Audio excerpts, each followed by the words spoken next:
Olá, começa agora o Agroamérica, programa produzido em parceria com o Instituto Interamericano de Cooperação para a Agricultura, o ICA, aqui no canal AgroMais. Falamos sobre boas práticas agrícolas que podem ser reproduzidas nos 34 estados-membros do continente americano em prol de uma agricultura sustentável e o bem-estar rural.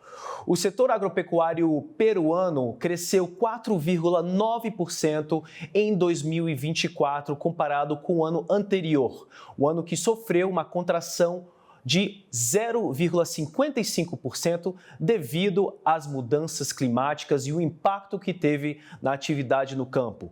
O nosso vizinho é um país que tem uma grande diversidade de cultivos, que vai desde cultivos de exportação, como o mirtilo, a uva e o abacate, cereais de grande importância nacional, como o arroz e também a batata, que é originária do país. Para falar sobre o assunto, eu vou conversar com o ministro de Desenvolvimento Rural e Irrigação, Ángel Manero Campos, que fala diretamente conosco de Lima. Buenas, hola ministro, un gusto saludarte, bienvenido al Agroamérica. Buen día, Gabriel, es un gusto estar aquí con ustedes. Perfecto. Bueno, ministro, empecé el programa en portugués hablando un poco sobre el crecimiento del sector agropecuario de Perú, que creció 4,9% en 2024, un contraste con el año anterior, que el sector en Perú sufrió bastante con los cambios climáticos. Y me gustaría empezar esta entrevista hablando sobre los ejes del gobierno. ¿Cuáles fueron los ejes más importantes para recuperar este sector tan importante para la economía nacional? Y lo que usted menciona es importante porque en la gestión pública necesitamos priorizar, porque obviamente no podemos hacer todas las cosas que se necesitan al mismo tiempo. Nosotros hemos priorizado 3 cosas puntualmente: la infraestructura de almacenamiento de agua y distribución del agua. Como segundo punto, la formalización de la propiedad, entregarle los títulos de propiedad a los agricultores. Y el tercer punto son los mercados, la apertura comercial, la negociación de protocolos sanitarios que hay que hacerla país con país, producto por producto. Esos 3 ejes son los que hemos priorizado en el año 2024. Y obviamente seguimos ahí fortaleciendo esos ejes, y a mediados de este año hemos incorporado otros ejes que tienen más relación ya con el desarrollo productivo, ¿no? Pero los 3 principales son los que le mencioné. Fantástico. Empezando con el primero, yo sé que el desarrollo de la infraestructura para la irrigación es fundamental para un país que también, como los otros sudamericanos, estamos pasando por periodos de mucha lluvia y mucha sequía. ¿Cuáles han sido los proyectos del gobierno para mejorar la infraestructura para la irrigación, ayudando a los productores? Mire usted, el Perú solo aprovecha menos del 5% del agua dulce que tiene su territorio. Más del 95% de nuestra agua acaba en los océanos. Una parte en el Océano Pacífico y la mayor parte cruza el Brasil y acaba en el Océano Atlántico. Y nuestra gran posibilidad es llevar el agua hacia el desierto costero, el que tiene el acceso inmediato a la infraestructura de carreteras, infraestructura de puertos, infraestructura aeropuertos. Nuestra costa es un desierto, ¿no? Por eso, si nosotros pudiéramos almacenar el agua al lado este de la cordillera, hacer trasvases para que crucen la cordillera estos canales o estos túneles, y podemos llevar el agua hacia el lado del Océano Pacífico, estaríamos haciendo lo que nosotros llamamos irrigaciones en desierto, ¿no? Y en ese sentido hemos desarrollado una cartera de 24 proyectos de irrigación. Es una cartera bastante ambiciosa. Mire usted, todos estos proyectos suman más de 8.000 millones de metros cúbicos de capacidad de almacenamiento. Para que tenga una referencia, el Perú en los últimos 200 años, entre el sector público y privado ha desarrollado una capacidad de almacenamiento que llega a aproximadamente 6.000 millones de metros cúbicos. Estos 24 proyectos que vamos a hacer en los próximos años, porque algunos se hacen en 3, otros en 4, otros en 6, otros en 8 años, significa 30% más de almacenamiento de lo que ha hecho el Perú en los últimos 200 años. O sea, es una decisión política muy importante que ha asumido el gobierno. Ya muchos de estos proyectos ya están encaminados, algunos ya empiezan obras este año, otros se están firmando el contrato para su ejecución este año y la gran mayoría se va a firmar el contrato para su ejecución el próximo año, en el 2026. Fantástico. En este desafío de llegar la irrigación para todos los productores en las tres regiones más distintas del país, la Bacia Amazónica, que no tiene tanto problema con la irrigación, pero sí tienen la sierra y también el desierto costero. En la región de la sierra, donde que tiene también mucha producción agropecuaria, ¿cuáles han sido las dificultades, los desafíos para ustedes también ayudar a los productores en esta región? Allí el gran desafío es que no podemos hacer irrigaciones grandes, ni siquiera irrigaciones medianas, digamos, ¿no? Se hace pequeñas irrigaciones, lo que nosotros llamamos cochas, que es un término quechua del lenguaje antiguo del Perú. Son una especie de reservorios que pueden almacenar entre 10.000 y 100.000 metros cúbicos de agua, ¿no? Y se tienen que hacer cientos de estos reservorios porque no hay la posibilidad geográfica de hacer, como le digo, grandes embalses. Por ello, por ejemplo, el pasado 28 de julio nuestra presidenta informó que en lo que va de su gestión, desde diciembre del 2022 a la fecha, hemos hecho 1.200 cochas aquí en nuestra zona andina, que son 1.200 reservorios de estos que le mencionaba, que tienen una capacidad entre 10.000 y 100.000 metros cúbicos de almacenamiento de agua. Y lo que nos queda en los 12 meses que nos resta del gobierno es seguir haciendo más de estos reservorios en la zona andina. Esperamos hacer entre 400 y 500 reservorios adicionales. Y sin duda, esto es insuficiente. Probablemente necesitamos hacer en nuestra región andina 5.000 o 6.000 de estos reservorios. Es decir, estamos todavía en un 30% de cobertura de lo que se necesitaría como infraestructura de almacenamiento de agua en nuestra zona andina, ¿no? Sí, perfecto. En este conjuntura, ¿no? Cuando estamos hablando de irrigación, también estamos hablando del beneficio para la producción nacional que se quede en el país, también es necesario para la exportación, por supuesto. Y el Perú es un gran productor de palta, arándano, alcachofra, aspargo, también como uva, entre otras frutas que son importantes para la exportación del país. En el año pasado, mucho del crecimiento del sector ha sido alcanzado por el crecimiento de la producción agrícola en 6.8%, mucho por estos cultivos.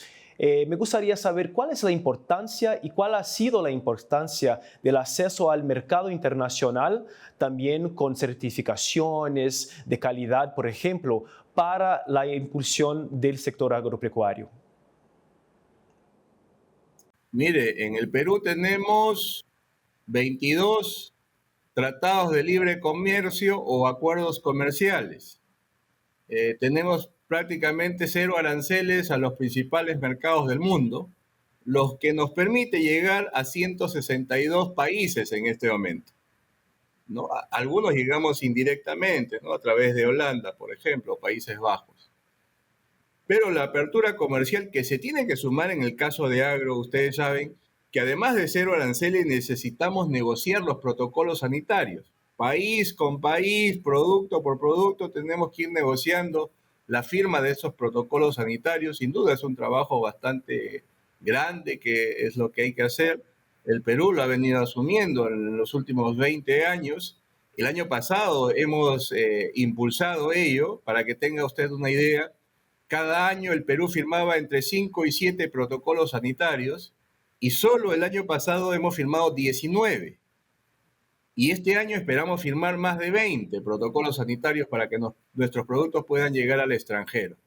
Y usted hacía esta importante distinción entre la exportación y el abastecimiento al mercado nacional, ¿no? Nosotros visualizamos, por ejemplo, que nuestra costa, que es la que está pegada al mar, donde están estos desiertos que se están poniendo verdes, que es la más cercana a la infraestructura de puertos, aeropuertos, es obviamente por condiciones logísticas la que está en más posibilidades de llegar a los mercados internacionales.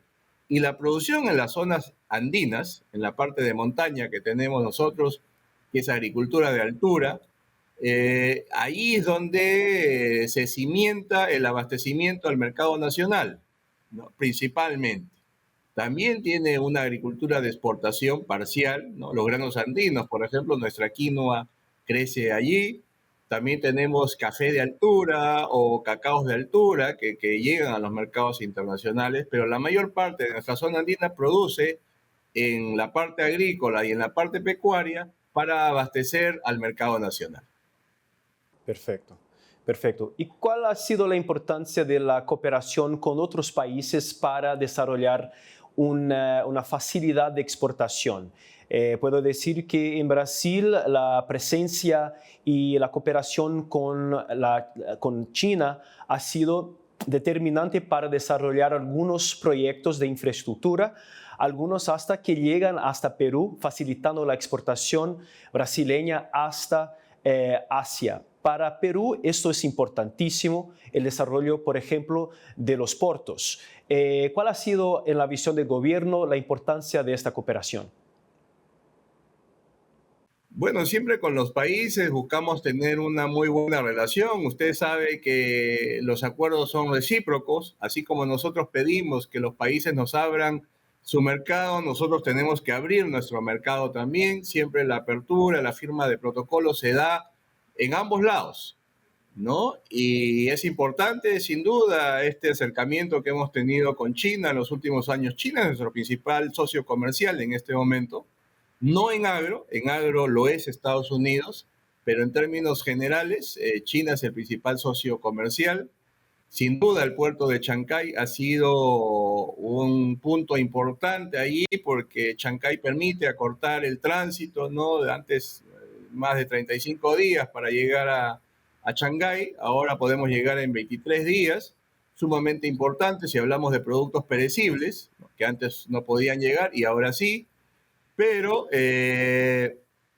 fundamentalmente, Chancay nos permite a nosotros tener una programación definida, ¿no? Ya sabemos cuándo va a salir el barco y esto es regular todas las semanas y se va generando una frecuencia de tránsito que cada mes va aumentando en cuanto a carga, ¿no? Y esto es importante porque permite disminuir los costos de transporte.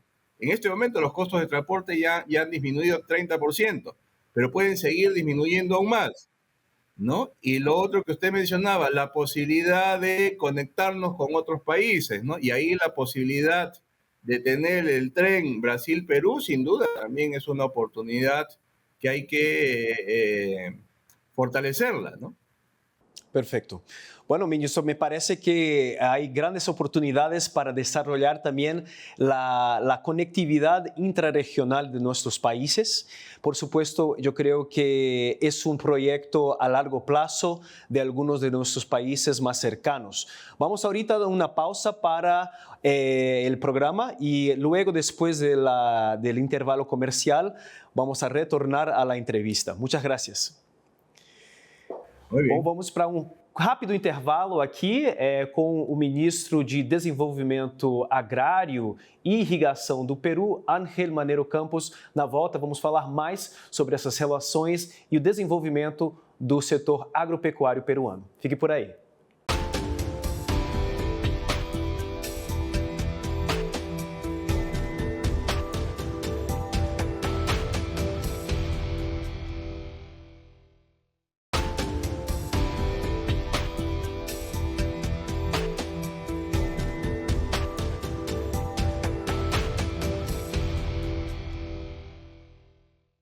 Olá, o Agroamérica está de volta. Hoje nós estamos conversando com uma fonte exclusiva e muito importante para as relações no nosso continente, o ministro de Desenvolvimento Agrário e Irrigação, Ángel Manero Campos, falando diretamente de Lima.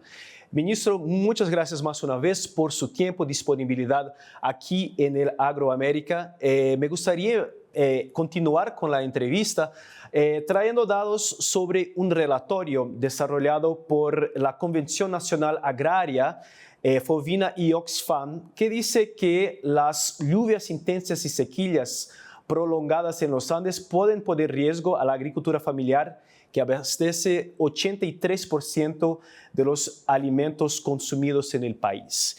En esta perspectiva, hemos hablado un poco sobre los proyectos de irrigación al inicio de la primera parte de la entrevista, y me gustaría saber cuáles son las iniciativas para proteger los cultivos y también los productores, agricultores familiares que pasan por estos riesgos con el cambio climático en Perú. Sí, mire usted, en Perú ya hemos visto cambios evidentes. Hace algunas décadas la temporada de lluvias empezaba en octubre, mediados de octubre, fines de octubre. Ahora prácticamente la temporada de lluvias en nuestra zona andina empieza en diciembre y siempre finalizan en abril, como hace décadas, ¿no? Antes era de octubre a abril, ahora es de diciembre a abril. Pero cae la misma cantidad de lluvias. Esto hace que llueva la misma cantidad en un periodo más corto, es decir, lluvias más intensas.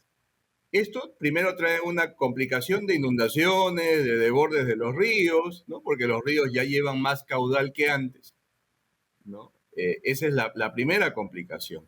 Y la segunda complicación es que usted ya no tiene el agua de lluvia disponible como lo tenía antes de casi 6, 7 meses.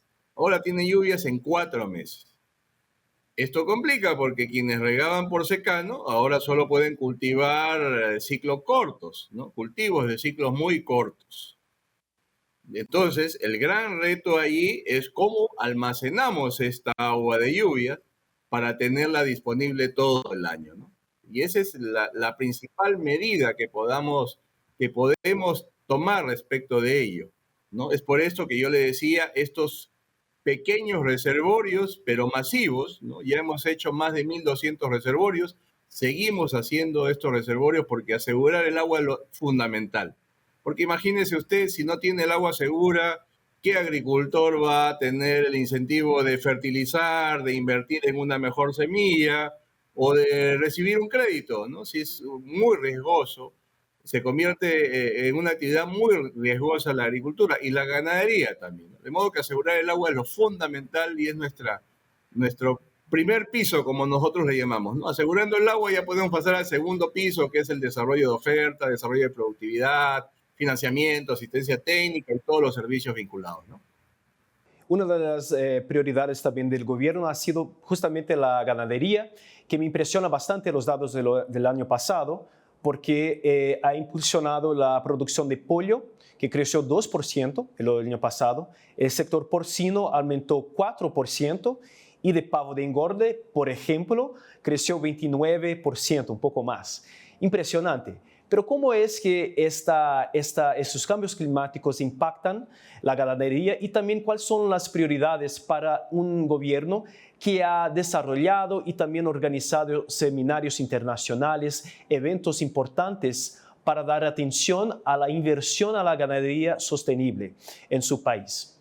Miren, ganadería, debo informarle también que estamos haciendo el Seminario Internacional de Producción de Carne este año en cooperación con el ICA. Están invitados todos. Y yo le comentaba el tema de desarrollo de infraestructura hídrica, este almacenamiento de agua, es el primer paso. De ahí sigue el desarrollo de pastos mejorados. Cada año nuestro ministerio desarrolla más de 60.000 hectáreas de pastos mejorados, pastos que tienen mayor capacidad de alimentación en cuanto a proteínas, en cuanto a grasas para la alimentación del ganado. Y lo otro es el mejoramiento genético. Nuestro Instituto Nacional de Innovación Agraria está trabajando fuertemente en inseminación artificial, en trasplante de embriones también. Ahí destacamos una cooperación que tenemos con Brasil por la genética del Brahma, también importante para nuestras zonas amazónicas. De modo que ahí estamos avanzando con genética también. El otro tema es la sanidad, ¿no? La sanidad vista como un bien público. Ahí ya hemos sido declarados libres de fiebre aftosa por la OMS, importante porque es el punto inicial para pensar a exportar carne más adelante. Y en aves también hemos sido declarados libres de influenza aviar, ¿no? También importante para la exportación futura de aves también y para la sanidad también local nuestra. Entonces, la sanidad también está avanzando. Y usted mencionaba, por ejemplo, que ha crecido la producción de pollos en Perú, ha producido la producción de porcinos, la producción de pavos, pero aún se crece menos que el sector agrícola. El sector agrícola en cuanto a exportaciones está creciendo 23% este año y en los próximos años va a crecer más de 20%. ¿Y por qué ese sector puede crecer a esas tasas? Porque tenemos los mercados internacionales disponibles. Ese trabajo también lo tenemos que hacer con los pecuarios. Y en caso específico de Perú, Perú podría exportar, claro, no a los niveles de Brasil, pero en nuestra dimensión podría exportar pollos, podría exportar vacunos, podría exportar porcinos también. Y eso es algo que estamos trabajando en este momento para poder exportar en los siguientes años. ¿Y cuáles han sido la escoja mejor genética para el ganado que se adecua más a los pastos peruanos hoy día? Ustedes han hecho también un trabajo de genética, de inseminación artificial, pero ¿cuáles son la genética más capaz de producir en larga productividad y sostenibilidad en Perú? Claro, eso difiere en cuanto a la zona geográfica donde nos ubiquemos. Si hablamos de la zona amazónica, por ejemplo, los tipo Brahma o tipo Cebú es lo que mejor se adapta. Si hablamos de la zona andina, ganado de altura, más de 1500 metros, estamos hablando del Brown Swiss, que es lo que mejor se adapta. Y si hablamos de la parte costera, allí sí usted puede tener la zona costera que está más cerca al mar, ahí sí usted puede tener las diversas razas del mundo, la de carne, de leche, que se adaptan sin ningún problema. En la zona costera el reto, el desafío es otro, es llevarle el alimento. Mientras la zona amazónica tiene el alimento disponible ahí, los pastos mejorados o la zona andina, la zona costera no lo tiene tanto a disponibilidad, ¿no? Y ahí se trabaja más con alimentos importados para la alimentación del ganado. Importamos la soya, importamos el maíz y sí se ha desarrollado actividad productiva importante de crianza en nuestra zona costera a partir de la alimentación de insumos importados. Listo. Hay también una importante iniciativa en todos los países para disminuir la importancia de estos insumos externos, como fertilizantes, como también insumos para el desarrollo de la ganadería. Es uno de los temas más importantes que han sido discutidos en varios seminarios antes de la COP30, un evento que va a ser realizado en noviembre de este año en Brasil, en la ciudad de Belém, una ciudad también amazónica, un bioma que nosotros compartimos, ¿no? Entre nuestros países. Me gustaría saber cuál es el mensaje, cuáles son las iniciativas que el gobierno peruano en el ámbito de la agricultura va a llevar a la COP30 en noviembre de 2025.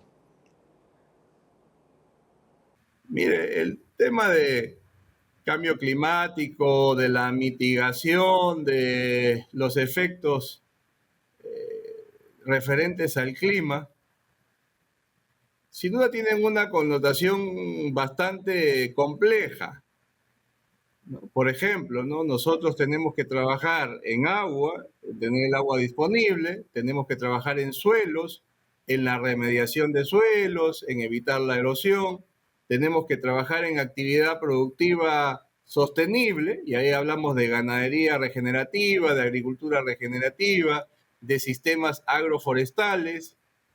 Hace pocos días he estado en Guatemala, donde se ha formado una plataforma de acción climática para la agricultura. Hay 18 países allí. Esta plataforma la queremos llevar al ICA en la reunión que vamos a tener en pocas semanas aquí en Perú, en Lima, a ver si la podemos adoptar los 34 países, porque sería importante para construir un solo mensaje, una sola propuesta que debemos llevar a Brasil a la COP30, ¿no? A partir de que tenemos oportunidades comunes y tenemos desafíos y retos comunes, podemos tener una plataforma conjunta a todos los países para tener una sola voz y una voz potente en la cumbre climática de Belén, ¿no? Y esto va a ser, como le decía, discutido estos días, el 19 de agosto, que vamos a estar reunidos aquí en el Comité Ejecutivo del ICA, y creo que vamos a ponernos de acuerdo los países de América Latina y el Caribe para avanzar en ello. Perfecto. Ministro, solamente en una palabra, has dicho del ICA, van a tener la reunión del Comité Ejecutivo, que es el segundo órgano más importante de la institución, en Lima. ¿Cuál es la importancia de una institución de cooperación en este ámbito para reunir las voces de la agricultura del continente? Pero ¿cuál ha sido la importancia para Perú?